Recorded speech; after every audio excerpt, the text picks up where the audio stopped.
Salutations everyone. Welcome to my tier list video on the WoW expansions. So we've got a nugget one today. We've got a pretty controversial one this video is definitely going to turn some heads and upset some people and make some people happy probably. I don't know. I'm willing to bet the latter, not even the latter, it is definitely going to make people angry with what I have to say on certain expansions that people love, that people hate, that people, appreciate. Some people are definitely going to agree with me. Other people are definitely going to be like, what kind of drugs are you on? I want some of that, stuff like that. Anyways, so, yeah, that's what we're going to do today. I get very... tier lists are very easy to do, and they do really well, and they also let me give out my points in a very easy way without, honestly, it's a lot easier on editing, in my opinion. There's some things that you have to tweak and change, like if someone interrupts you, or, if you ramble on for too long, which I tend to do. But for the most part, these videos are really easy and simple to do, and I think they get right to the point, which, speaking of getting right to the point, let's get to that. Let's just jump right into it and talk about these WoW expansions that we all love and like. At the end of the day, no matter what I have to say about each of these expansions, they all have their own importance, and, I like each of them. If you don't like my opinion on an expansion, it's fine, because we all each have our own opinions, and it would be really boring as hell if we all had the same opinions. I want some talks to be said. I want someone to make their own tier list, By the way, I did make this one because this one includes Shadowlands, which we will get to that shortly. There's a reason why there's a too soon on here, and I'm sure you know where Shadowlands is going to be put because I just pointed that out. But let's get right into it. Let's go from chronological order of when these expansions came out. We're going to go ahead and start off with Classic WoW. Classic World of Warcraft was the first World of Warcraft expansion. Technically, it's not an expansion, but, it's classic, it's dear to a lot of people's hearts. It's what started this whole thing, and, well, for me, it's pretty bland.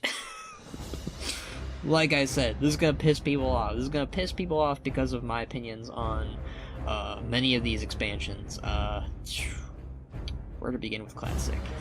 I guess I completely forgot to say it. So I've had to do this intro a few times now. I had to fix the tier list names and all that jazz. But with me, story is very important, and Classic WoW has a very niche and very contained story with each of its zones, dungeons, and raids. The story is not going to be centered on one major villain. It's going to be centered on many villains and many characters, and it's very much setting up the world, and I get that. It sets up the world pretty good. It's not shit, okay? There's a reason why none of these on here are called shit or crap or anything mean to that degree, but to me, Classic World of Warcraft is really bland with its story, and in terms of gameplay, which usually I don't give too much of a care about, nothing really, is staggering to the point where it's like, oh my god, this is amazing.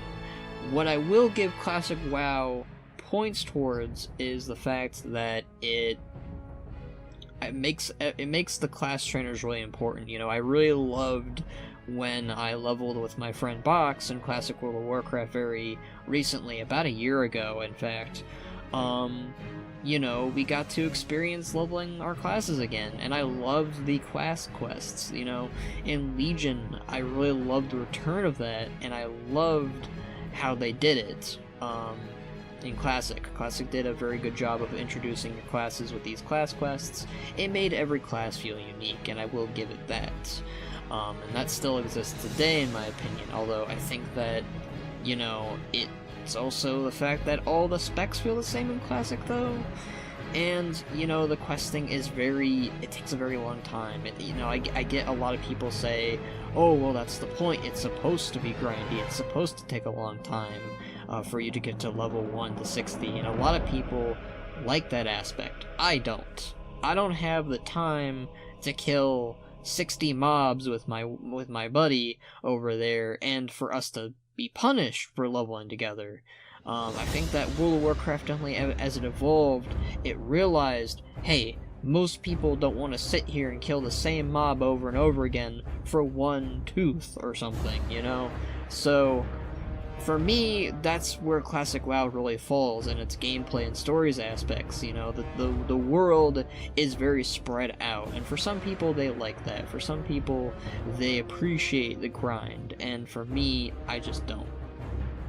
So that's how I feel about Classic World of Warcraft. I don't have too much to say on it. You know, I did play bits and pieces here and there. You know, I probably could have made a segment where I never played it, but I technically did play it, is the thing. And what I got out of it, I got enough out of. You know, again, the lore isn't bad. It sets up a lot of the stuff that we'll see going forward with these expansions, but overall, it's, you know, it's very...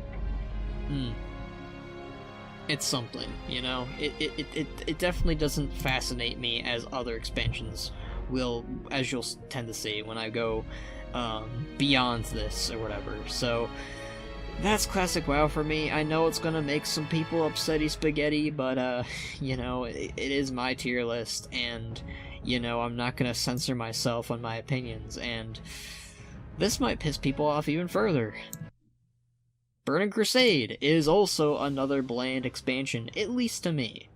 Alright, and I need to explain myself a lot more here, and I actually can explain myself a bit better here. In fact, in my opinion, Burning Crusade definitely is better than Classic WoW in some areas, but it definitely... Burning Crusade, I would say, pisses me off more than Classic WoW does, at least with its narrative, okay? So let me explain to you why that is, why it's so low. Oh man, people are gonna be so pissed off. Oh well, you know. So I played Warcraft 3, Frozen Throne, and Reign of Chaos as a kid, and some of my favorite characters in there's a lot of favorite characters. A lot of the characters I like. There wasn't really a character I hated in Warcraft 3, aside from maybe Garithos. That guy was a dick. But Illidan, Lady Vashj, and Kael'thas were a very cool group. Yes, they were very antagonistic, they were anti-heroes, they were, you know, they were these characters that, you know, they weren't the greatest people, but they weren't the worst. And Burning Crusade very much does away with them completely. You know, Lady Vashj is killed at the end of her raid. She's not given much of a story. She's just present there. She's digging up the water in Outlands for some reason, you know, because water is power, I guess. Illidan is done away with very quickly within the expansion. He's supposed to, well, I wouldn't say very quickly, but, you know, he's done away with. There's not much build up to him. The guy was not, you know, completely evil, you know. Legion did a very good job of explaining, you know, he was the enemy of the Legion and he would do anything to make the Legion go away. And for me, I don't really necessarily see that as a bad thing. Yeah, he probably should have explained his plan to other people, and that's one of his faults, but having a fault in your character doesn't make the character bad. Very much a lot of people, why Legion was so very much hyped was because Illidan was going to come back, and a lot of people liked that aspect, liked the Demon Hunters, liked that whole thing, and we'll get to Legion much, much later. But Burning Crusade very much, in my mind and in my opinion, spat on the story of Illidan Stormrage, and it should have exemplified him. It should have been a very much Wrath of Lich King-like expansion where we get to see the good parts of Illidan, but also the bad parts of Illidan. If they wanted to make him the big bad, go for it, but it feels like they threw him away just for... Burning Crusade very much feels like what they were doing away with in World of Warcraft in general at the time. It was, oh, you know what's cool? You get to fight these characters from, you know, the golden age of Warcraft in the RTSs. You know, you get to kill these characters, you get to take their loot. Isn't that awesome? No. It isn't. It spits on the image of Illidan, Losh, and most importantly, Kael'thas Sunstrider. I think that a lot of people can live with Illidan being a baddie because he wasn't the best person, but Kael'thas, what pisses people the most off is the treatment of Kael'thas Sunstrider in Burning Crusade.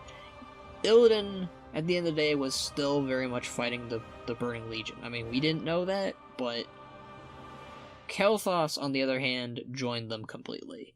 You know, there was no mystery behind that. They very much made him into a villain. They very much made him into our enemy, and this was a character who cared about his people, and they went ahead and waved their hand and go, nah, he's evil now. He doesn't care about his people now. He cares about power. He cares about that addiction, you know. And to some level, yes, he still cared about his people to the degree of giving them, you know, demon juice to make them and their addiction not as bad, but it's kind of like putting a band-aid on an issue, and the band-aid's not going to heal the wound. It's just going to cover it. So, very much Kael'thas was ruined in Burning Crusade, Illidan was ruined in Burning Crusade, and you can still do Outlands today, and the questing is pretty boring. It's very similar to classic World of Warcraft, where it's kill 10 of these things. Oh, are you gonna get your item? Maybe, maybe not. You know, the story is very much not,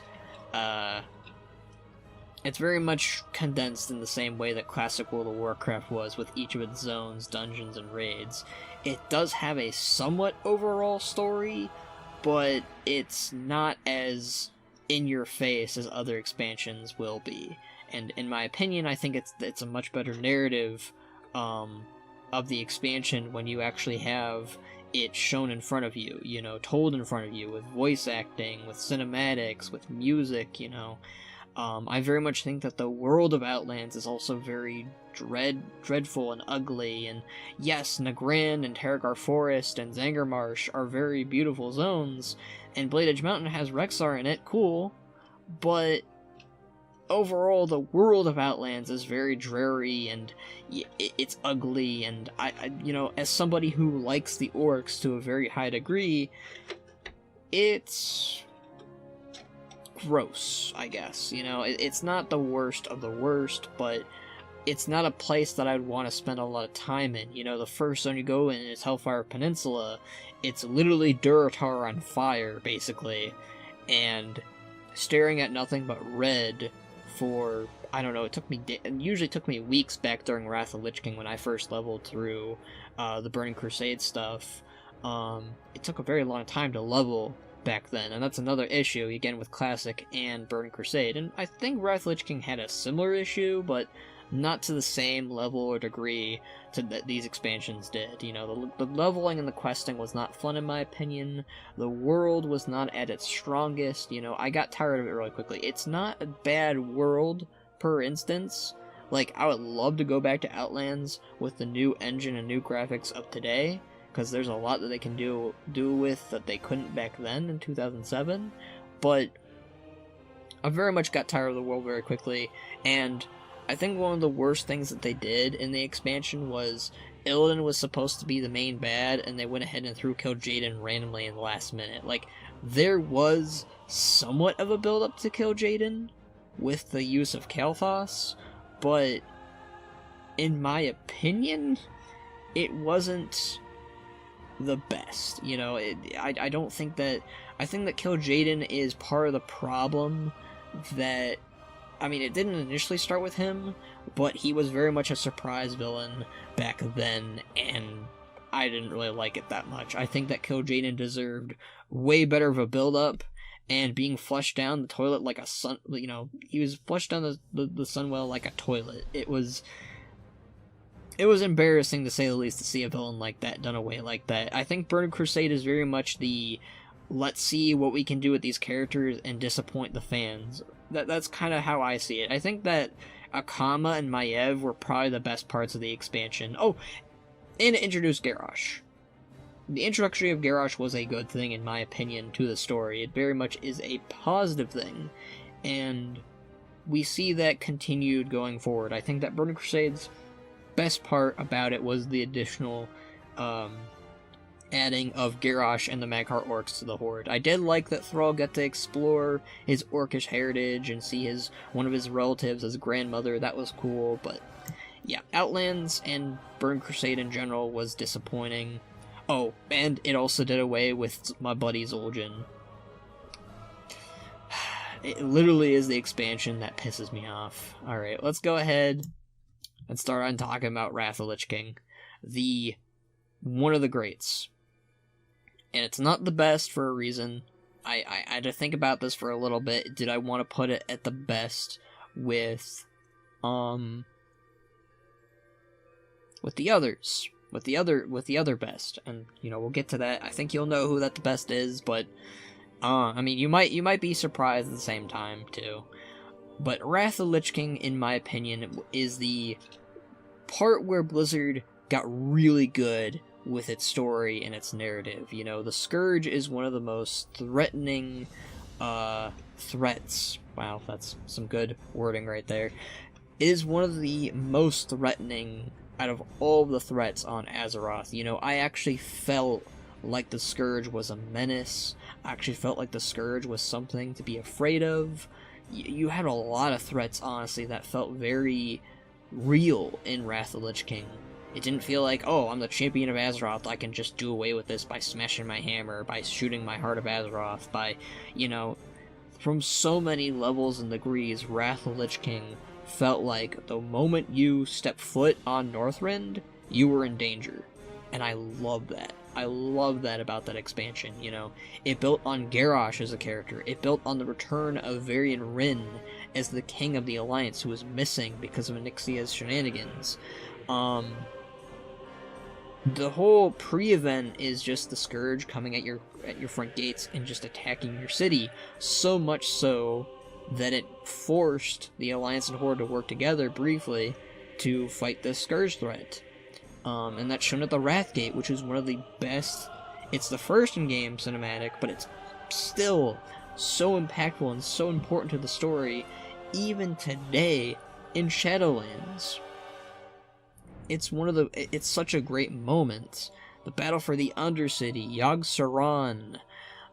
You have the battle for the Undercity is great. I'm very upset that they took that out of the game still. You got to fight Malygos. You got to fight Kel'Thuzad again, or for the first time, because most people really didn't get to fight Kel'Thuzad in Classic WoW. There's so many great threats and enemies, and it's the story of the Lich King, of Arthas Menethil, which was built up upon in Warcraft 3, which, again, that building up to from the RTSs really helped with Wrath of the Lich King. It really made you get excited and really just rub your hands together and be like, oh my god, I get to fight the Lich King. I get to fight him on his home turf in Northrend. It is the most hyped expansion, and there's a reason why it was the highest grossed expansion, aside from maybe Cataclysm, but Cataclysm was coming off of the rails of Wrath of the Lich King. It's a very good expansion, a very good end to the character of the Lich King. So many amazing arcs with Garrosh, Sylvanas, Jaina, Varian, Thrall, even Sarfang was back in there. Ulduar. Ulduar is one of the best raids one of the best raids. There's so many good raids, but Ulduar is a very exemplified raid that so many people love and like. It built up the Titans, because the Titans were a mystery back then. We had very little of an idea of what they were like, but man, fighting Yogg-Saron was terrifying. Oh man, the cinematics were so good with the trailers, with Ulduar 2. With Argent Crusade was really fun with its dailies. I'm rambling here with what I liked about the expansion, but I just really think that Wrath of Lich King knew what it was doing with the character of Arthas. They built him up in each patch, in each zone, as the main baddie, and you felt that. You felt that the threat was very real, and that you were going to take this guy down at some point. And even when you did, he kills you. And he's like, I'm gonna raise you up as my champions of the Scourge. So, Arthas Menethil literally kills you, the player, for the very first time ever in history. It's canon that he killed you. And his father raises you up and saves you, and you get to smack away at the Lich King and defeat him thanks to Tyrion Fordring shattering Frostmourne. Tyrion Fordring was also a very great addition and very nice character. Very neutral, very unbiased to the Alliance, you know. He liked the Horde. You know, you have the whole thing with his friendship between him and Eitrigg. He has a friendship with the Horde, and it feels very real compared to some other characters. Like, I mean, I like Anduin a lot, and I still think he's great, but Tyrion very much feels like a neutral character. Anduin, at the end of the day, is still the leader of the Alliance, or a leader of the Alliance, or the Prince of the Alliance, depending on where you are in the story. In Wrath of the Lich King, he was just the Prince.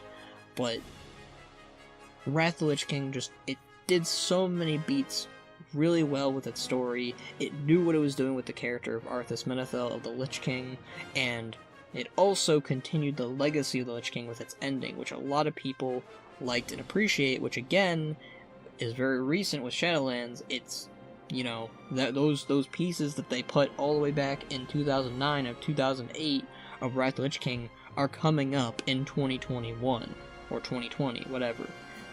That's so great to me. The best part of a WoW expansion is usually when they do callbacks. Callbacks are very important to me, and when you do that in a game, when you do that in an expansion really well, that's just great. So yes, Wrath of the Lich King is at the very tippity top where it belongs. Would it be the best? It should be the best. It was the best at one point for me, but not anymore, sadly. So, it's still great, though. I'm not saying it's bad. I think a lot of people are going to question me on why it's not the best, and I will do my best to explain that. But Wrath of the Lich King, I love Northrend. I love every part of the zones. I have very good memories of the place. The raiding was great. The dungeons were alright. You know, Oculus. I actually really don't hate Oculus that much, but you know, it's a meme at this point. A lot of people like to dig at it, but yeah, so Wrath of the Lich King is a very good expansion. I love it. Just everything, little bits and pieces about it, and once again, you had Garrosh being built up in there too. Cataclysm. As much as I love Cataclysm, I have a very love and hate relationship with Cataclysm. It's a very disappointing expansion. It comes right off the rails of Wrath of the Lich King. It was my first technical expansion, if I don't count Wrath. Because I didn't technically play Burning Crusade, and I didn't play Classic technically all the way through. Which is probably why they're so low on the list. I think a lot of people are going to point that out. I'm willing to bet if you played during the expansion, it would be much higher on the list. But again, like I said, and I'll keep saying this, story matters more than gameplay to me. And Burning Crusade and Classic are very much gameplay people's favorites, in my opinion. From what I've noticed, at least. A lot of people hate Wrath because it's very much when casuals got rewarded for doing things, which I'm very much a casual player. So, yeah. Ooh. But Cataclysm is a very love and hate relationship for me. It's not the worst expansion ever, but it's not the best expansion ever either. I think that in a lot of ways, Cataclysm did a lot of good, but did a lot of bad. For starters, the world revamp is a good thing, in my eyes. It really my god, did classic World of Warcraft's, it was very much showing its age around this point, and Blizzard did a very smart decision and revamped the world and gave it very much the same questing that Wrath of the Lich King, and, you know, Cataclysm actually added a lot of new things to the board. It wasn't just Wrath of the Lich King drawn over from the next expansion to the next. It was very much new things added to it. You know, you had quests where instead of having to go back and forth all the time, like you did in Wrath, like you did in Classic, like you did in Burning Crusade, you actually got like a little pop-up bar that would be like, hey, I'm talking to you on the radio, I'm talking in your head or something, and you could just click away at it, and you would not have to go back. It also introduced transmog. Transmog is one of the best things that they've ever added in this game, and I'll stand by that fact forever. No longer are you some multicolored Power Ranger running in the forest. You are now a full matching dude if you're doing your transmog correctly, or you're naked, or you're, you know, wearing a full tier set of some kind, or you're creative and you combine them, you know. Transmog is one of the best things that they've added in this game, and it continues to be added upon in the current expansions. You know, you've got cosmetic armor now, you've got heritage armor, you've got so many cool aspects to armor that was made because of Cataclysm. Now, it was added at the very end of the expansion, but it was still a very good thing, a very good addition. Now, for the bad. A lot of the content in my memory, it took a while for it to happen, and a lot of the endgame content was missing. And a lot of the endgame content was missing because a lot of the focus was on recreating the old world. You know, the old world was definitely needing of a polish, and a lot of the quests there that they added were really good. However, most of the player base did not experience those new questing because they were already level 85. Why would they go back and go to these old zones? Which, I honestly think it would have been great if they added some kind of reward or some kind of benefits.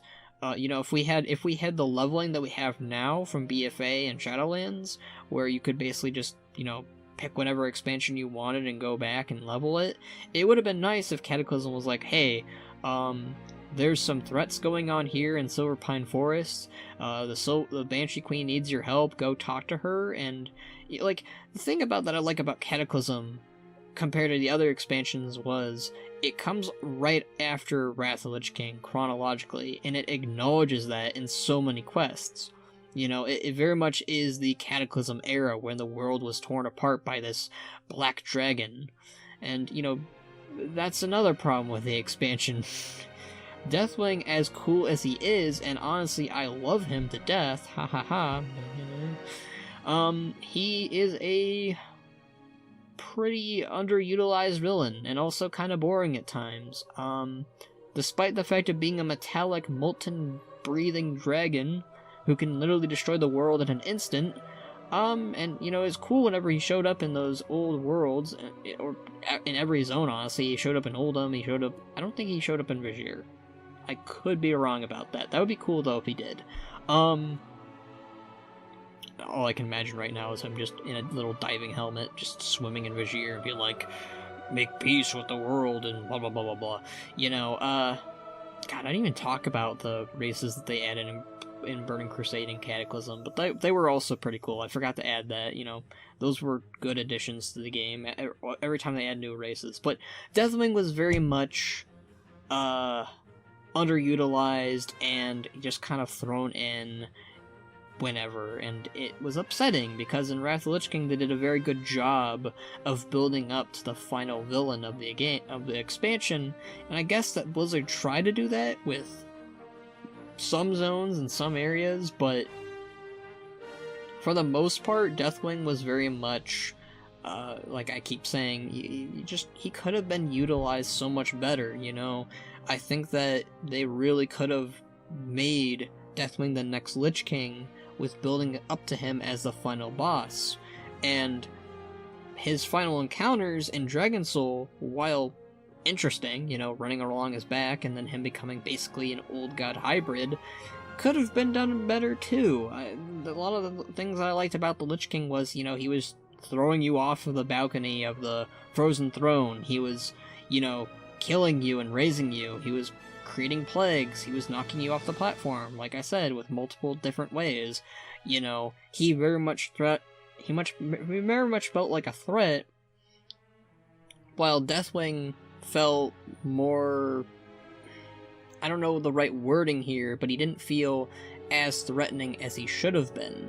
You know, when we're on his back, you know, it would have been cooler if, like, he was literally doing things with, like, his hands or something, instead of, like, literally his blood and tentacles popping out and attacking you. Like, that's cool in concept, but it would have been cooler if we literally got to fight Deathwing as a dragon.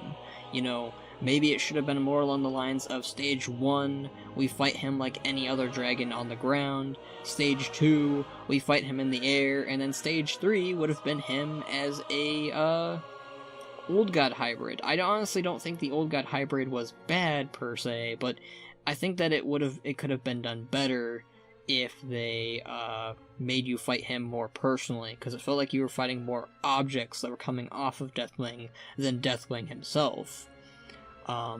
Again, cool in concept, just not done the best. But yeah, so Cataclysm is very much a disappointing expansion to me. There were a lot of cool areas they kind of focused on. It could have been it could have been better is the thing. Like, I think that a lot of Cataclysm is, it could have been handled better, it could have been done better. You have a lot of potential here, but you kind of threw it out the window, or you ran out of time. Now, I don't think Cataclysm is a bad expansion, but it definitely could have been handled a lot better in what it was doing, basically. I'm rambling now, sorry. But yeah, I think that... Oh, I completely forgot about this point. And then there's Thrall. Thrall, who is the War Chief of the Horde, is the main and sole character of the story. While I don't hate that factor, and I think that, honestly, it's a very interesting way to take Thrall, and I don't think it's a bad way to take Thrall either, because he's been War Chief for so long. You can't just have him be War Chief forever. It's a good way of kind of having him be different and be... It's taking a chance, and I like that. Take chances. Cataclysm is very much the take chances, but they didn't land the mark with those chances, is the problem. I think it would have been handled a lot better if, say, Varian Wrynn was the main character for the Alliance, and Thrall was the main character for the Horde. I don't know what they could have done with Varian, but because of his connection with Logosh in the books or whatever, maybe you could have handled him a lot with the Ragnaros plot. You know, Ragnaros is very much a Alliance-centric villain, in my opinion, because you've got the dwarves with Moira, you've got Varian, with his connection with the Wild God, so Logosh could be in danger in Hyjal or something. You've got Malfurion and Tyrande dealing with Staghelm. Like, I very much think that they could have made a lot of good points in this expansion, with the Alliance and Horde being the center focus, which they do a lot better with in Mists of Pandaria, in my opinion. I think that Cataclysm very much, it handled the Alliance and Horde conflict pretty decently, but it also wasn't the center focus, and it just could have been handled a lot better. Again, that's very much the aspect that I'm going with Cataclysm. It could have been handled so much better. So that's my whole thing on Cataclysm. I think that it's not the worst expansion, but it could have been just so much more than it was. I'm going to skip Mists of Pandaria for now for a reason, and you'll probably put two and two together at some point. Alright. Warlords of Draenor. Why are you not at the bottom? Oh boy, Warlords of Draenor. Okay. So Warlords of Draenor is the embodiment of disappointing. It was coming off of the rails of Mists of Pandaria, and Mists of Pandaria was, in my opinion, great. And I want to talk about Mists so badly at this point, but I have to hold off on it for a lot of reasons. Very much save the best for last, as I'm sure you're getting an idea of. I might as well just fat out and say it, Mists of Pandaria is going to be at the tippity top.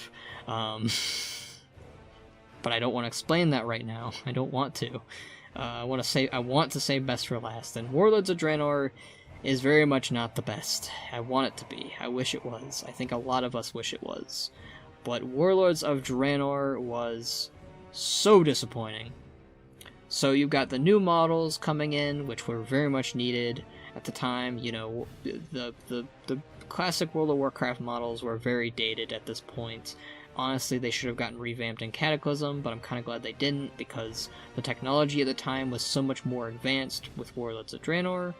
But anyways, Warlords of Draenor was the return to the old, as far as I see it. It's the you're going back to Outlands, back before it became Outlands. You're fighting orcs who are invigorated by Garrosh's ideals. I very much like the world of Draenor. The world of Draenor is actually very fascinating to me, in a lot of the same ways that the broken world of Azeroth with Cataclysm was fascinating. But in a different way of Cataclysm. Cataclysm was disappointing because it was focusing on the wrong things. Warlords of Draenor knew exactly what to focus on. I loved the story beats of moving on from one zone to the next. Going from Frostfire Ridge to Gorgrond, going from Gorgrond to Teledor, going from Teledor to Spires of Arak to Nagrand. It was handled very, very well, and each of the zones were really, really good. I liked each of the stories that were handled in each of them, and they were all the threats of the Iron Horde. So the Iron Horde, that's another problem. The Iron Horde very much feels like not a threat at all, in a very same way that Deathwing didn't feel as threatening as he should have been. The Iron Horde, they didn't feel threatening to any degree, really. I'd say at the very start of the expansion, when you have us kicking their asses right from the start, and us not struggling too much. I mean, there is a struggle there. They do wipe out our army, but we very much take them out pretty quickly, very early on. We take away the Dark Portal from them, so they can't visit Azeroth. And we shouldn't be able to visit Azeroth, too. I honestly feel like what should have been handled in Warlords of Draenor was, you take out the Dark Portal, oh shit, we can't go back to Azeroth right now. And we don't know when we'll be able to return to Azeroth. And that feels more threatening, because we're on the enemy's home turf. But the enemy's home turf isn't even fully conquered yet. You still got the Arakoa, you still got the ogres, you still got the plant things, you still got these rock dudes. You know, you still have these threats that exist on Draenor. And the Iron Horde are still dealing with them. They're not dealt with them then. It makes them feel incompetent.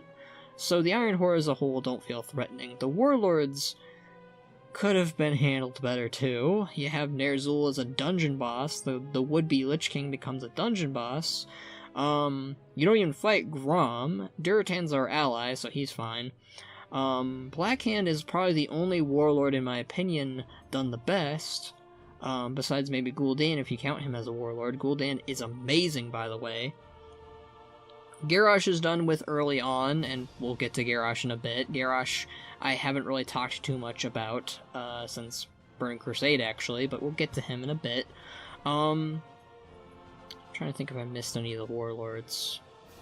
Kilrog is thrown in there at some point. He's honestly forgettable. Most forgettable warlord, in my opinion.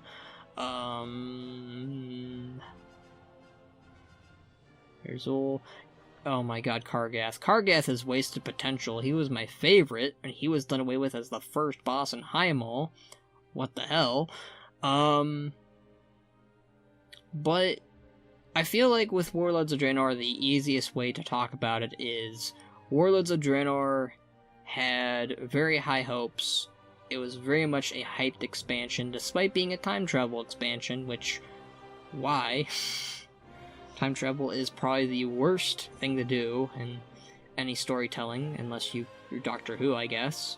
But, oh man, just...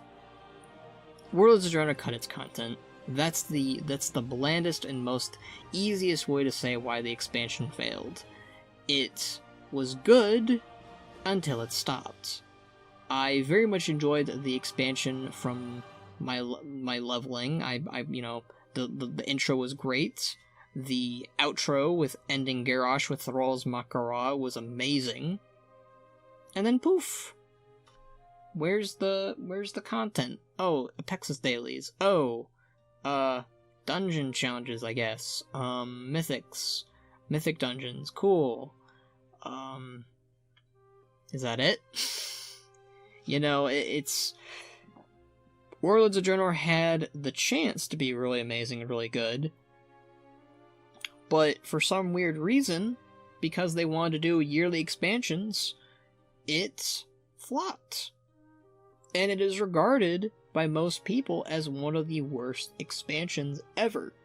Now, why is it not bland? Because I still enjoyed it. I still enjoyed the world. I still enjoyed the questing. I still enjoyed bits and pieces of the lore. Gul'dan was handled brilliantly. Khadgar was handled brilliantly. Even Thrall and Durotan, who were relegated to the sidelines, were good. The questing was amazing. I'd say Warlords of Draenor was questing at its peak, and it has not peaked since, in my opinion. That's my stand on that. But Warlords of Draenor could have been so much more. But it was cut, it was scrapped, it was thrown to the sidelines, it had no idea what to do, I think. Grom, for whatever reason, was redeemed, which, again, could have been handled better. Archimonde, of all things, the demons were thrown in at the very end, when it should have been, you know, the Iron Horde as the main threat. I'm gonna stand by that to the very end. I get that they wanted to build up the Legion, which was fine, but I would have preferred it if Gul'dan was the final boss of WoD and he escapes. You know, I'm very much okay with them doing that repeatedly with what they did with Mr. Pandaria, where Garrosh escapes at the end of his story, at the end of Mr. Pandaria, technically. So, I would have been fine with that, but for some reason they were like, nah, Archimonde. Okay. Alright, fine. Again, Gul'dan and his... I really liked the back and forth between Gul'dan and Khadgar. I liked the build-up to Gul'dan taking over the Iron Horde and making it into the Fell Horde or whatever. I liked that, but it also... I feel like it could have been done better with more quests, more build-up, more story, but again, a lot of the problems with Warlords of Draenor was that it scrapped so much of its beats and so much what could have made it great, which is why Cataclysm and Warlords of Draenor are disappointing in my eyes. It's very much a shame that it could have been so much more, and Garrisons could have been so much better handled too. It could have been literally the player housing that we were looking for, but it wasn't. So that's why Warlords of Draenor is disappointing. It's not bland per se. It could have been better, but I think that Burning Crusade and Classic WoW, there's no way that you could have made those expansions better because they're product of the time. You know, if I was making this tier list back during Wrath of the Lich King, for instance, these two would not be this low on the list, but because they're a product of the time, that's why they're so low, in my opinion.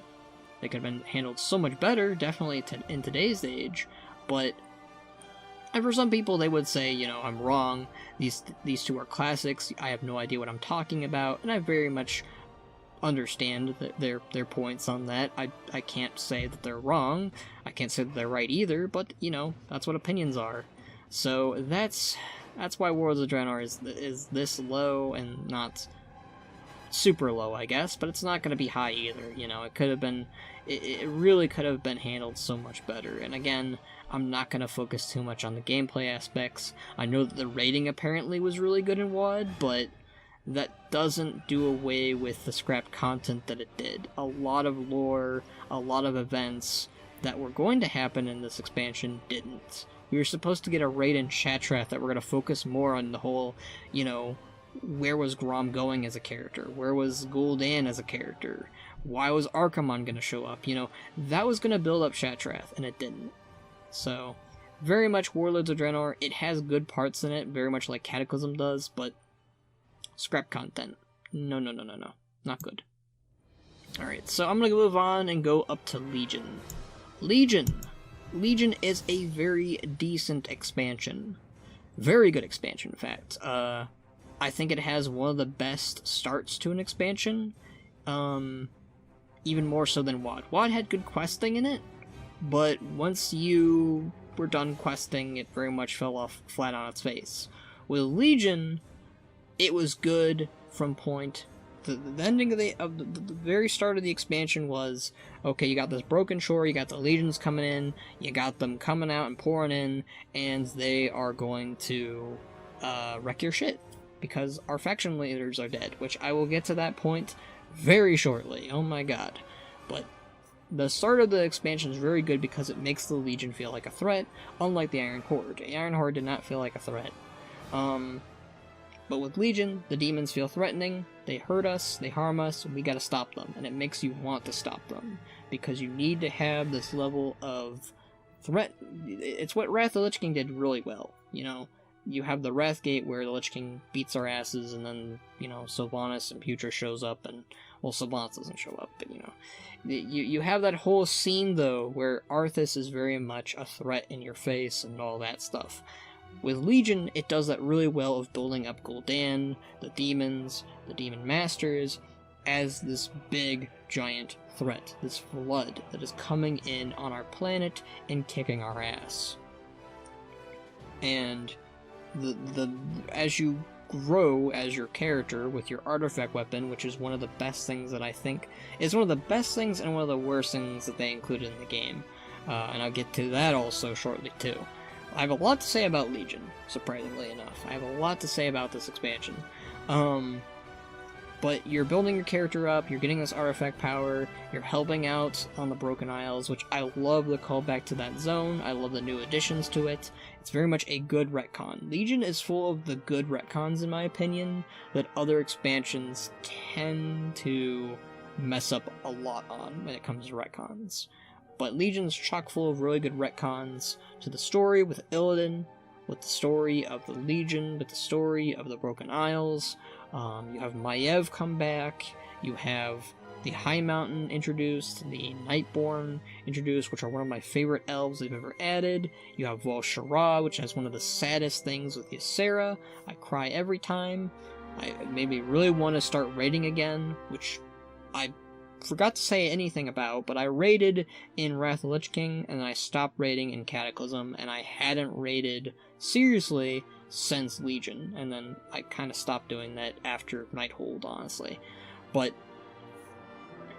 it did a very good job of making the villains feel like I hate them, I want to get away, I want to get back at them for what they did, I wanted to kill Xavius, I want to kill Gul'dan, but it very much kind of ended with my hype, at least. It could have stuck with you a lot longer, I don't know, but the story kind of slowly slowed down and fell right on its face during Tomb of Sargeras.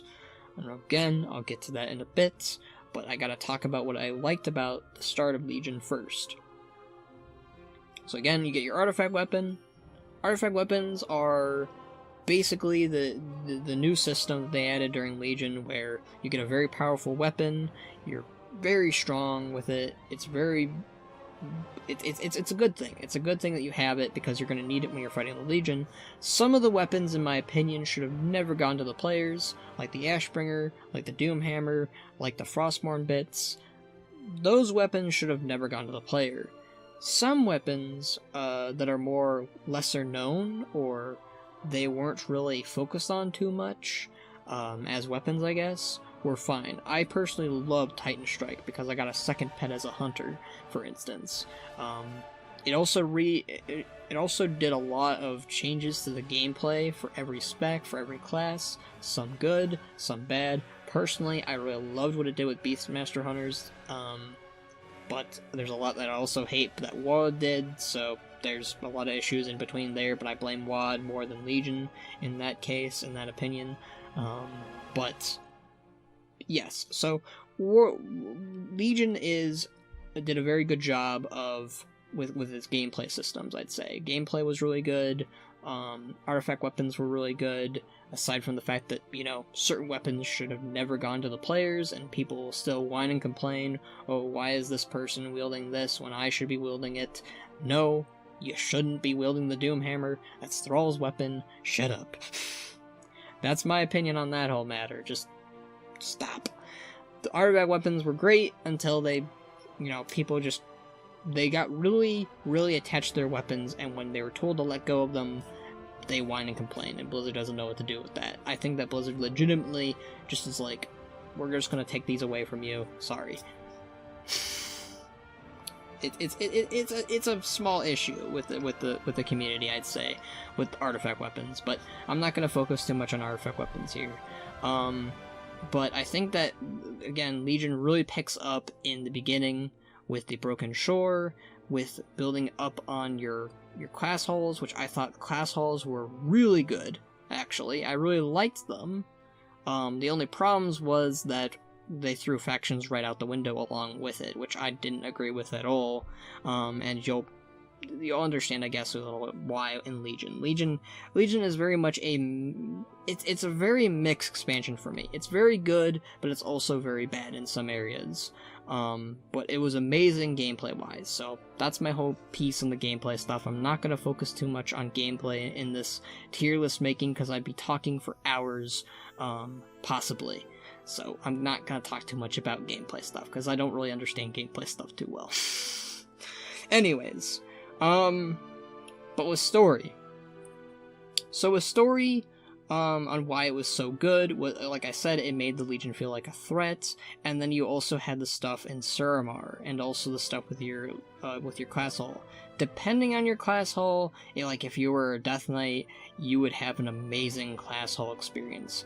If you were a Hunter like I was, not so much. Very much not as fun as the Death Knight one, in my honest opinion. But with the stuff with Suramar, I love the stuff with Suramar, okay? You have this Night Elf civilization of Suramar. It's one of the oldest cities. It's bubbled up. It was safe from the sundering that was caused by the Maelstrom, with the Eye of Eternity or whatever. Excuse me, by the way, for that burp earlier. But it's very much, I really liked what it did with the characters there. I very much liked all of the characters that you met within Suramar. I loved Lady Thalrustra. I thought she was a really cool character. I liked the whole concept of, withering away, that they need this magic. It's very much similar to the Blood Elves, but I think it was done in such a better way by showing and not just telling.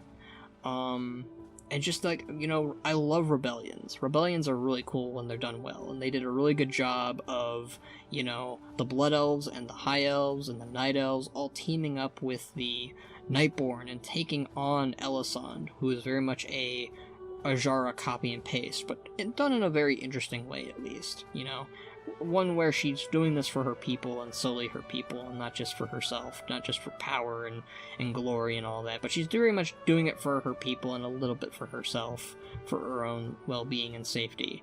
But it builds up to taking down Gul'dan, taking back the Nightwell, destroying the Nightwell, but most importantly of all, it brings back Illidan. And Illidan was hyped up from the get-go, from the start, and just seeing him getting back at Gul'dan by turning him to ash just like he did to Varian Wrynn was so satisfying. Almost as satisfying as killing the Lich King. Almost. But Illidan at this point is back within the story, and it's great until the next patch afterwards. But first, let me talk about why Legion isn't number one, why it isn't the very best, and what it could have been done better. So for starters, Legion is very much it's supposed to be a neutral expansion, okay? It's very much not supposed to center on one faction or the other like other expansions tend to do.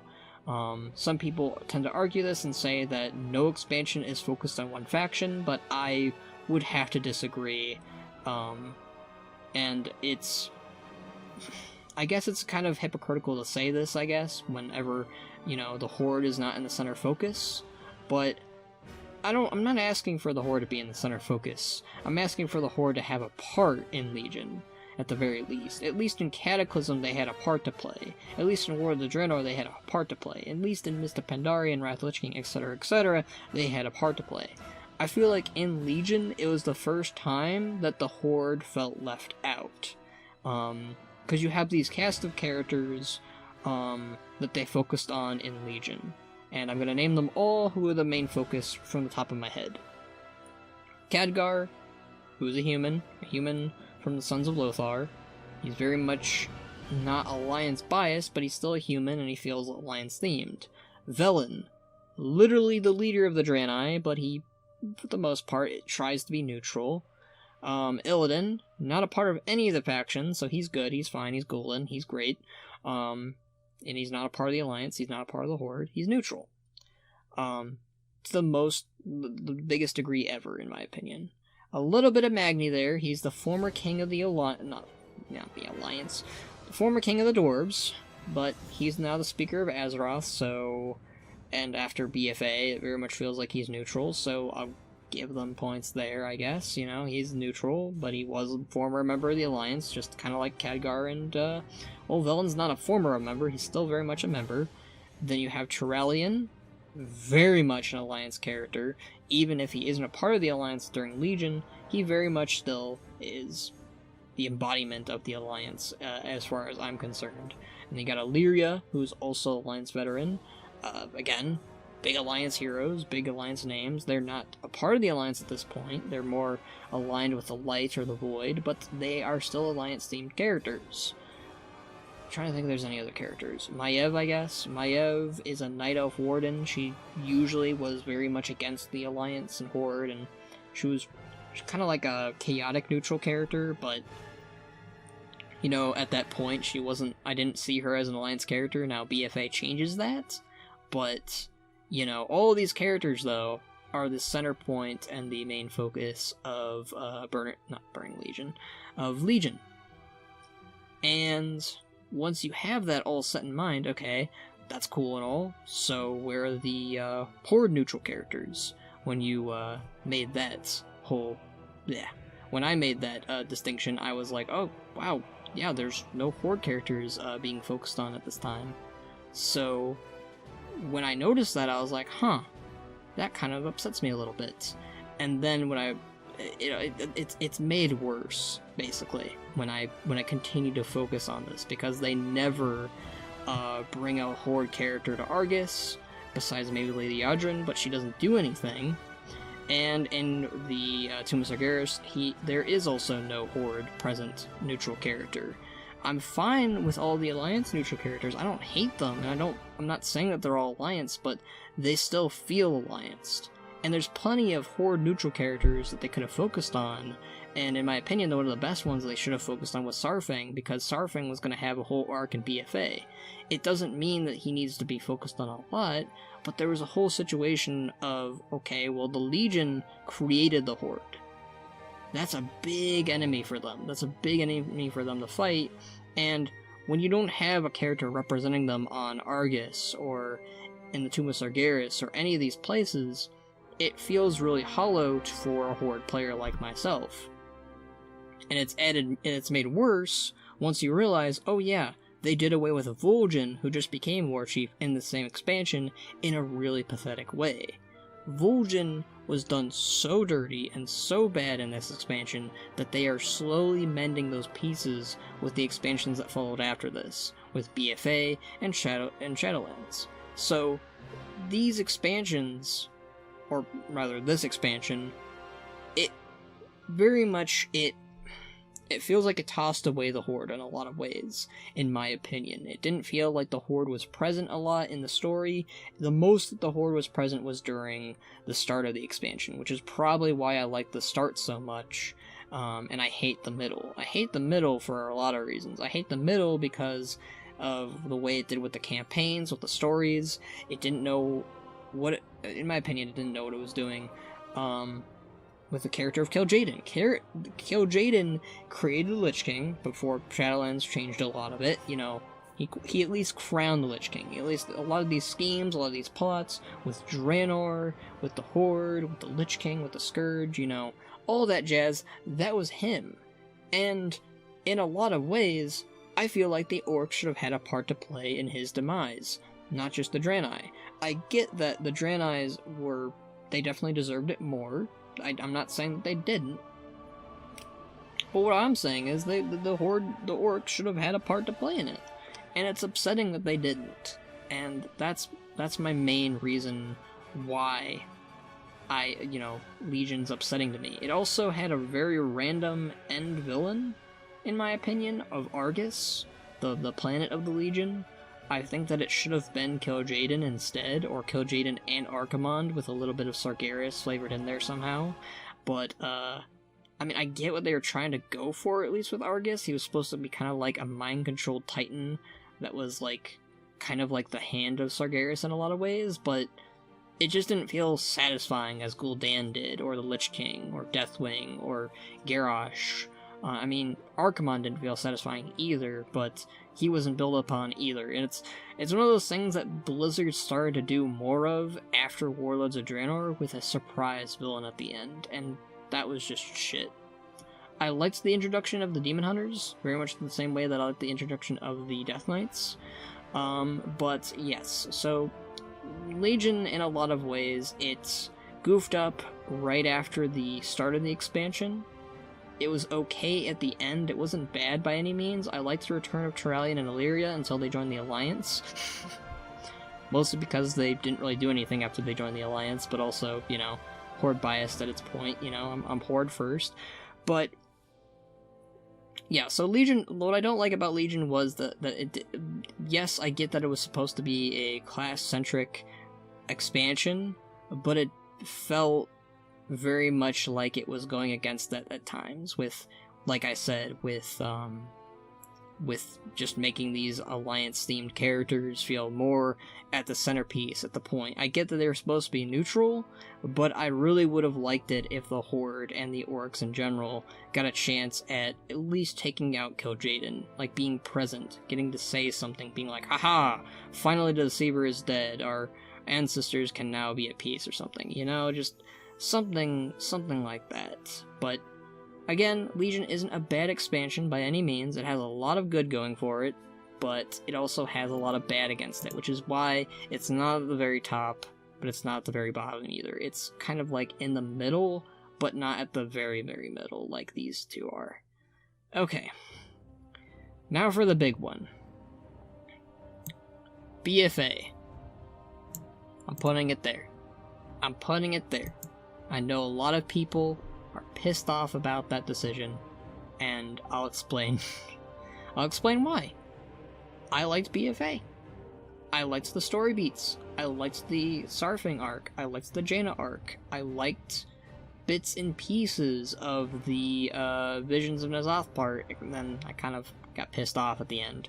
But I very much liked this expansion. Was it perfect? No. Was Legion perfect? No. I feel like BFA, in a lot of ways, could have been handled a lot better with its gameplay. Obviously, the gameplay was shit. It's probably one of the worst gameplay of the expansions since Burning Crusader Classic. Again, like I said, there's nothing to really write home about the gameplay back then, in my opinion. But Wrath of the Lich King did a lot of good with the, you know, with its characters and its arcs and whatever, but, you know, that's why that's at the very tippity top. BFA had a chance to be there. It really did. I honestly think that BFA, in my opinion, with how much would I like in an expansion, with its story, with the Horde, with, you know, with characters being at the helm, I very much care about characters. The world comes second to characters to me, and BFA did such a phenomenal job with all of its characters. It also brought us Zandalar and Kultiris, two zones I've always wanted to go to. It brought us Ajara, finally, who's been a villain in the background for way too long. She could have been handled better too, but I'm glad that they didn't kill her off. It brought Rathian back, which I thought was a very cool moment. I wish that they did a lot more with him at the very end of the expansion.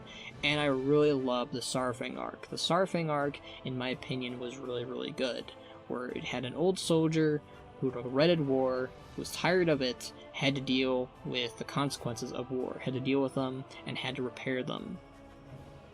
Was Sylvanas handled well?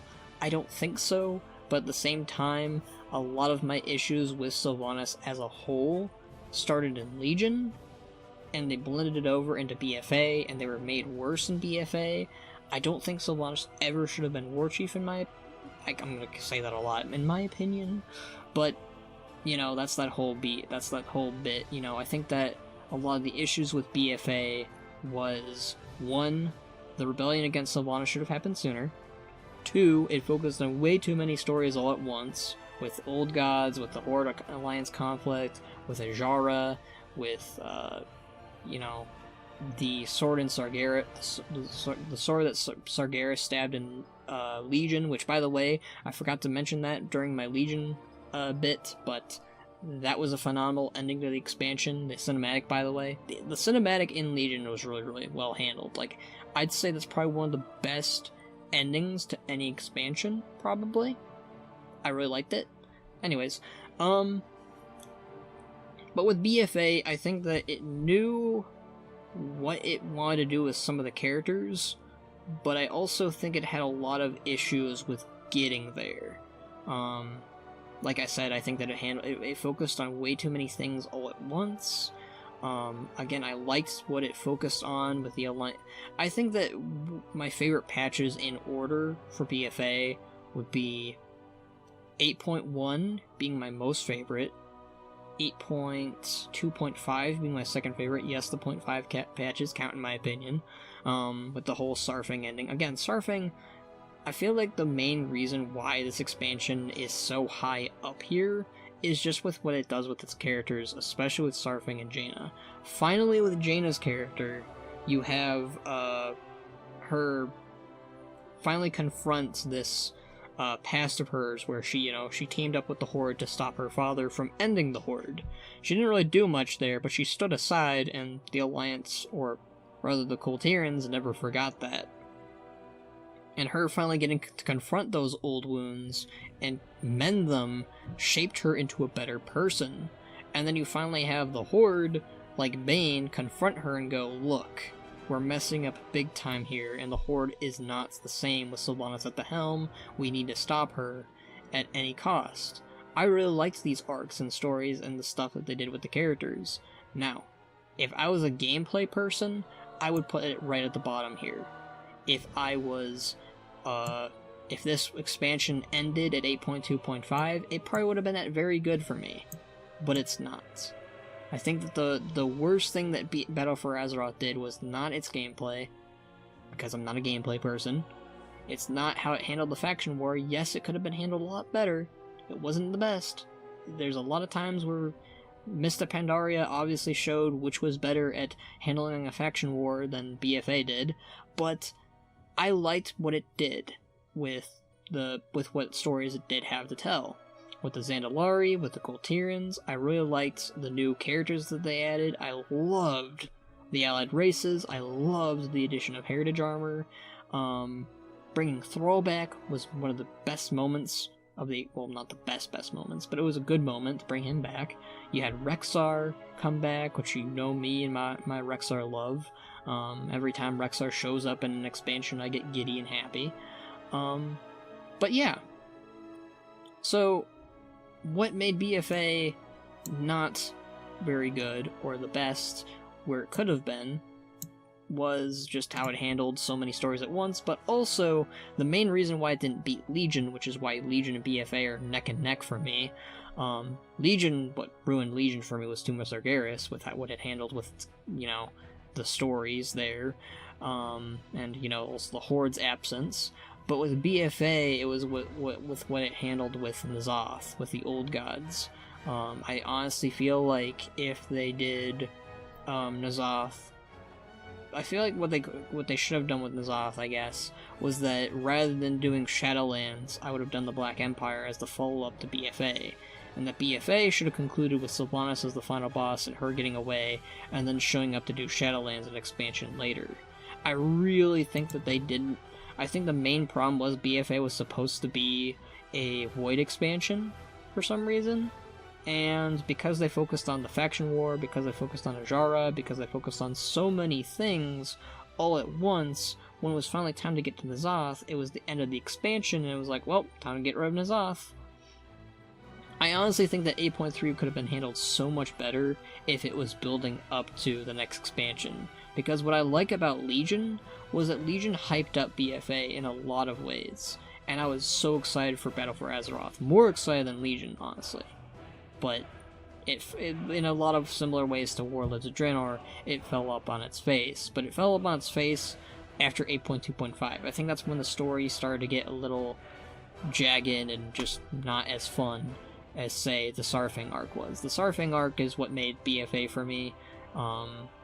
Again, if you're a gameplay person, I completely understand if you hate this decision. I understand if you think that I'm being way too generous at putting BFA this high, but legitimately, BFA, I had a very good time. I met many amazing people. I was happy, okay? And depending on where I land in the future with Shadowlands, I hope I'm happy again. Which I honestly think is a great way and a great time to talk about Shadowlands. Shadowlands is way too soon to judge it. That being said, if I was to judge it, it would probably be somewhere in disappointing or decent. I honestly don't know. Personally, it's leaning more towards disappointing at this point, but it also can change really quickly. That's kind of the beauty of an expansion. You know, every time a patch comes out, the expansion can flip its head on being good or bad. That's what happened with Legion, that's what happened with BFA, and that never really happened with Wrath for me because I loved it throughout, but I was also a kid back then. So, Wrath is probably the most tinted goggles expansion on here, by the way, just saying. But with Shadowlands, what do I not like about Shadowlands? What do I do like? Well, the gameplay is good in Shadowlands, a lot better than BFA's, and that's not exactly hard to do, though. The leveling's okay, I guess. I mean, I personally prefer the world of Zandalar over the world of Bastion, for instance. But, I don't know. With the Shadowlands, it's very hard to take it seriously, because it's the world in the realm of the dead. I get a lot of the similar vibes that I do with Warlords of Draenor, where how much of this stuff is really going to matter in the next expansion? The main things that are keeping it from being, or from feeling like it's filler, is the arcs with Anduin and Thrall and Jaina and Bane and Bolvar, because they're not from the Shadowlands, they're from Azeroth. Also Sylvanas, I guess. The arcs of Sylvanas also technically carry over from BFA into Shadowlands, and that intrigues me. I won't lie, it intrigues me. I'm curious to see what they're going to do with her character, and I'm curious to see what they're going to do with Anduin. But that's the main point. Shadowlands, in a lot of the ways, it's focusing on the world of the Shadowlands. Not the characters so much, but the world. And characters, like I said, for BFA, characters matter more to me than the world itself. For some people, the world matters more, and that's okay. Nothing wrong with you liking the world more than a character like I do. I love characters, and I'll always like characters more than a world per se. I mean, in Warlords of Draenor's case, I like the world more than the characters, but then again, Warlords of Draenor, most of the characters aren't doing anything, so I end up liking the worlds more than the characters because they're not doing shit. But Shadowlands, it's too soon to decide where it's going to be because it just started.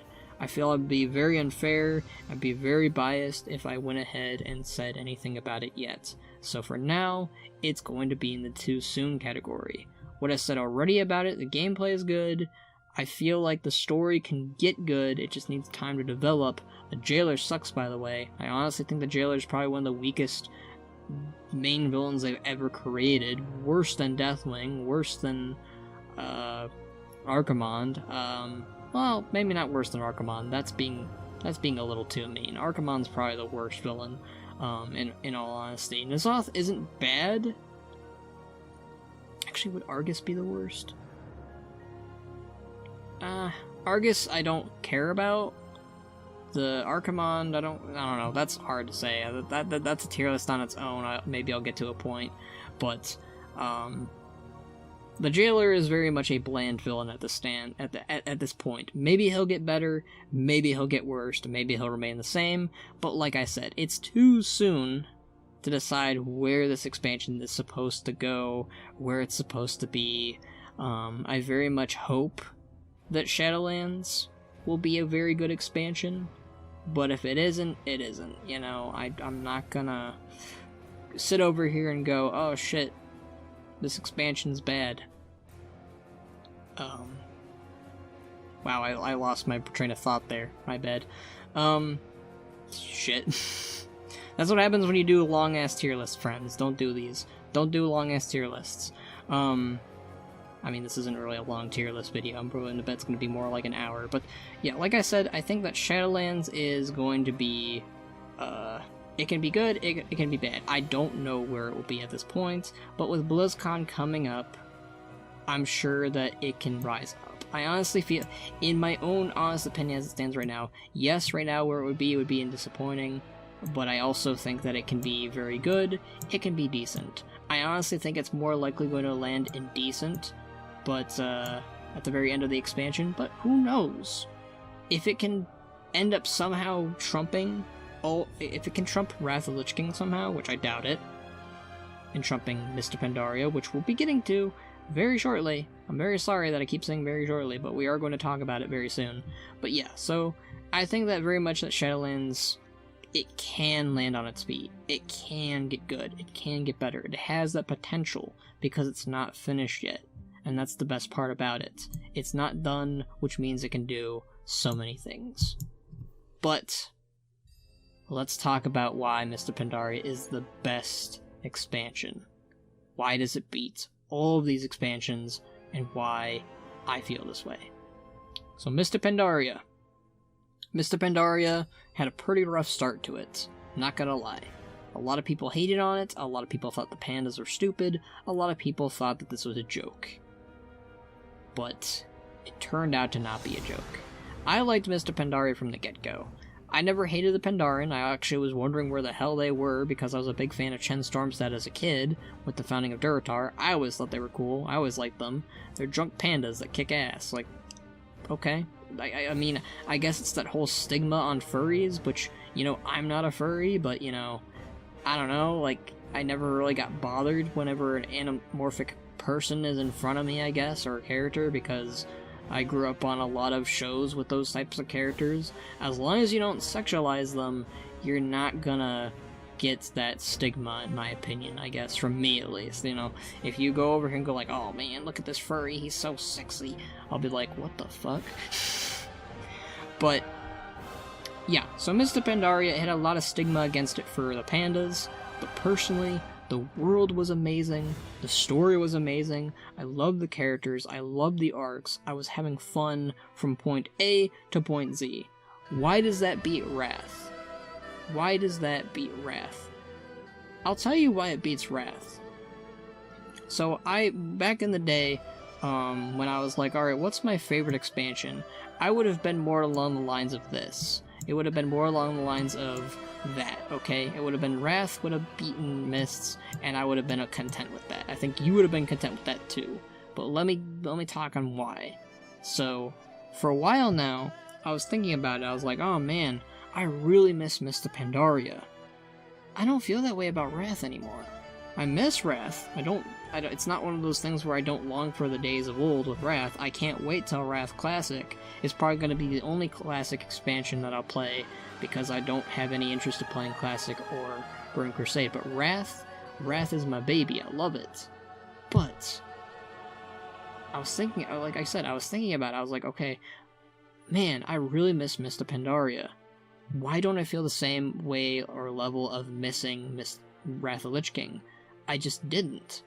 And that's the main reason why I chose Mists of Pandaria over Wrath. In my opinion, they probably equal out in how much I like them. But because I miss Mists of Pandaria more, that's what landed it above Wrath.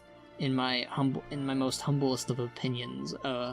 You know, I honestly don't know which themes are better. I don't know which characters are better. I think both are done beautifully well, and if I was to be, you know, generous or weird about it, I guess I would just put them equally on here and call it a day, but that's the safe route. Fuck the safe route. So, Mists of Pandaria, why is it so good? I love the world and I love the themes. The world of Pandaria is gorgeous. You know, I get very sick and tired of a world where it's like, oh, look at this world, it's mucked up by the Scourge, or the Cataclysm, or by demons, or the Iron Horde has made it into a metal base of some kind, you know? I need a break from that sometimes. Yes, Mists of Pandaria has one ugly zone, and that's, what's it called? Wow, I am showing my... Wow. You just talked about how much you like Mr. Pandaria, but you don't even remember all the zones. Dread Wastes. There we go.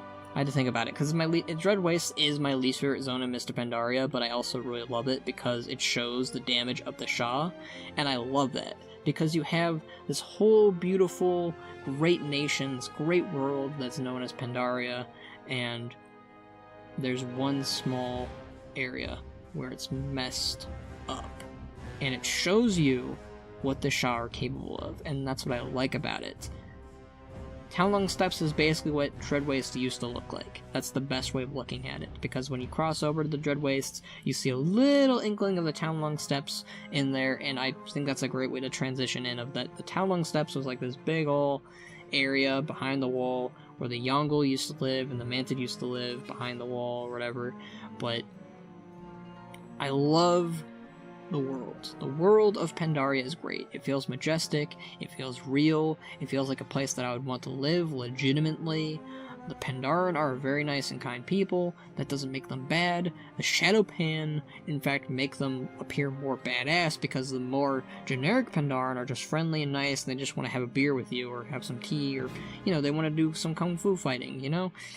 The generic stuff. But then the Shadowpan show up, and they're these badass ninja dudes who kick ass, and they look kick ass. Like, every time a person was like, oh man, Pandaria is so kid-friendly and nice, and then you have just like these shadow, like, everyone always talked about during Mr. Pandaria, from what I saw on the forums and what I saw in YouTube comments, was the Pandaren are so, just, they're too nice, they're too friendly, they're not cool at all, and then you have the Shadowpan. The Shadowpan make that whole thing go away. In my, you know, I keep saying in my opinion, that's what I'm going to keep saying. It is my opinion that the Pandaren are cool. The Pandaren can be cool, and they are cool. So, you have these badass Pandaren from time to time, especially Shen Stormstout. I loved the characters that they introduced with these Pandaren too. You had Laura Cho, who would literally tell you the story and culture of their new place. Pandaria was entirely new lore, by the way. Like, a lot of it was new bits of lore. The Mogu, the Mantid, the Yongle, the Pandaren themselves, you know, the Vermin, I guess, you know. All these races and all these cultures were brand new, and it was a breath of fresh air. I think that Mr. Pandaria, unlike Cataclysm, was risks done well. This is how you take risks, and you do well with them. I think that way too many times in World of Warcraft's history, just look at all these expansions before Mists. They all are not taking the risk of doing something new. Wrath of the Lich King is Warcraft 3, and that story built up upon. Legion is very much the same way with Reign of Chaos and Burning Crusade. Battle for Azeroth takes bits from Pandaria and Cataclysm and all these other expansions personally. Like, it's like BFA feels like an expansion, just like everything was thrown in a bin and just mixed together in one. And some of it worked and others didn't. That's abundantly clear to me, at least. Cataclysm took Deathwing from the old stories and books and finally made him, you know, a villain. And also did a lot of callbacks to classic WoW. Warlords of Draenor was also little bits of Warcraft 3 and, you know, Warcraft 1 and 2 thrown in there. And also a little bit of Burning Crusade again. Burning Crusade gets referenced a lot, more than any other expansion, in my opinion. And Shadowlands is one big nod to Wrath of the Lich King. I'd say Classic and Burning Crusade are also two expansions like Wrath that reference, you know, Warcraft 3. So, Mr. Pandaria is the risk taker.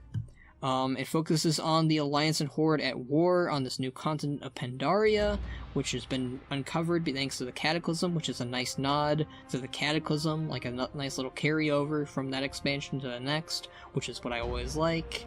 And the faction war was done amazingly well. I think the issues with BFA that a lot of people tend to bring up was that it felt very one-sided. It felt like the Alliance were the only good guys at the time, and even the Horde were like, are we the baddies? Are we the bad guys? Like, Sarving even was like, Sarving and Bane were like, dude, we are being little shits right now. We need to stop. And while, of course, you know, eventually, in the same way that BFA did it, where the Horde did become bad, be it Mr. Pandaria did not feel as one-sided, from the get-go at least. You know, I think that Mr. Pandaria did a very good job of eventually getting to the point where the Horde became bad guys, but they also splintered. They split off before that happened. Like, I feel like when the Horde started to become dark, become bad, you had Vol'jin represent that side of, nuh-uh, that's not what we're about. And he splintered and built a rebellion from it. And it felt like a real rebellion. I think the major issues of Battle for Azeroth was the rebellion took way too long. Mr. Pandaria knew right at the right moment of when to start that rebellion. There's also Rathian's arc, Rathian's story. Rathian, by the way, was introduced in Cataclysm. I didn't want to talk too much about him because he wasn't too important at the time of that expansion. In fact, Rathian legitimately doesn't become important in any of these expansions except BFA. He shows up in WoD as a cameo, and that's about it. Legion, he was supposed to show up as a cameo, but he really didn't. Except for the Chromie scenario, I guess. But Mr. Pandaria was when Rathian shined the most, and his arc was also really good. Of, you know, when to show, when to act on something, and when not to. Rathian is very much the troublemaker that caused the events, in a lot of the similar ways that Garrosh did. Rathian is basically a domino effect of where, you know, he did something, and it caused the next events to happen. You know, Mr. Pandaria followed that up with Warlords of Draenor, which is very much his fault, because he freed Garrosh and teamed up with Kairaz to create that reality, which led to Legion, which led to BFA, which led to Shadowlands. So, a lot of the problems that started from this expansion go on to the next, and I love that about that whole thing. A lot of people don't want to focus too much on that whole thing, but it's true. The Thunder King, the Lei Shen, the Mogu, I really liked the bits there, where, you know, you have this new empire, this new army, this new faction of, like, Titan constructs who go rogue, and they feel like a threat. They had an empire here once, and it feels genuine. It feels like Pandaria is rich with history that happened at one point, and I love that. It doesn't feel cobbled together. It doesn't feel thrown together like this culture has always existed. No, it feels like it's only existed on Pandaria, which makes sense, because Pandaria, you know, it moved away from the rest of the world. It contained itself in its own little environment, in its own little place, and it feels different. Mr. Pandaria, in my opinion, feels like its own world more than Burning Crusade and Outlands ever did. And that's what I like about it. It feels so different and so surreal and so odd, and you would think that would be good points for Burning Crusade. And at times it was, I'm not gonna lie. But there's too much damage there done with what it did away with Illidan and Kel and Bosch or whatever. I know I already ranted on that. My throat is starting to hurt, so I should end this soon. Talking on that, there is Garrosh. The story of Garrosh. Garrosh Hellscream was done well in Mr. Pandaria. I know a lot of people are going to disagree with me on that. I know a lot of people say that he was done terribly. A lot of people hate what they did with Garrosh, but I disagree. I think that Garrosh Hellscream was done phenomenally well as a build-up from Burning Crusade all the way up till Warlords of Draenor, and Mr. Pandaria was like the moment of no return, kind of, where you have these chances to stop, you have these chances to redeem yourself, to, you know, look the other way and start anew. Nope. Garrosh would ignore that, and Garrosh would continue going. And I think that's more in line with his character than a lot of people want to agree with. Garrosh wants what's best for the orcs. Not the whole horde, but the orcs. That's who Garrosh cares about. And if you disagree with Garrosh, you're no longer a part of that horde. You're no longer a part of the orcs. That's what he did to Thrall, that's what he did to some of the citizens, that's what he did to Eitrig, to Sarfang, to everyone. If you disagree with Garrosh, you were wrong, and you were a problem, and he was going to get rid of. I know a lot of people don't like that build up, but I thought it was done phenomenally well from patch 5.1 to patch 5.4. And also it had one of the most longest patches. I loved how many patches it had. Was 5.3 necessary? Probably not, but I loved it. It was on.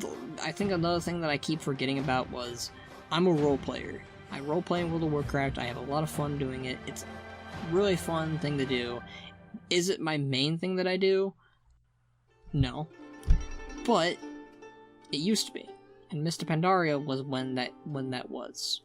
So yeah.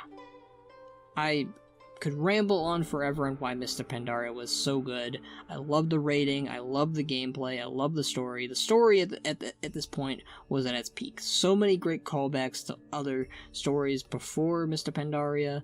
It brought Vol'jin to center stage, it brought the Blood Elves like Lor'themar to center stage, it brought Jaina, of all characters, from being usually a peaceful pacifist person to be a warmonger. It was such a weird thing at the time, and a lot of people didn't like it. I didn't like it, but it grew on me.